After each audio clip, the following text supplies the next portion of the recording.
Today we convene because the terror of the Zionist entity has spread beyond the borders of the Palestinian homeland. Shame.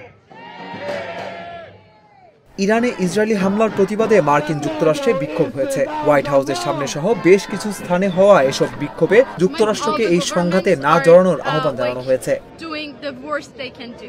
বৃহস্পতিবার BBC লাইভে এ তথ্য জানানো হয়। এতে আরো বলা হয়, বিক্ষোভকারীরা ইসরায়েলি বাহিনীকে সামরিক সহায়তা দেওয়ার প্রতিবাদ জানিয়েছেন। বিবিসি জানিয়েছে, ইরানের ওপর ইসরায়েলের হামলার বিরুদ্ধে নিউ ইয়র্কে বিক্ষোভকারীরা সমাবেশ করেছেন। হোয়াইট হাউসের বাইরে বিক্ষোভ সমাবেশ হয়েছে। অনলাইনে পোস্ট করা ভিডিওতে দেখা যায় ম্যানহাটনে শত শত মানুষ মিছিল করেছে। ইরানে ইসরায়েলি হামলার পাশাপাশি গাজায় ইসরায়েলের যুদ্ধের প্রতি সমর্থনের তীব্র নিন্দা জানিয়ে প্ল্যাকার্ড প্রদর্শন করা হচ্ছে। এদিকে এরই মধ্যে যুক্তরাষ্ট্রের বিমান বাহিনীর ৩টি রণতরীর বহর মধ্যপ্রাচ্যে অবস্থান করছে। এই বহরগুলো যেন হামলা না চালায় সেই দাবি তুলেছেন বিক্ষোভকারীরা।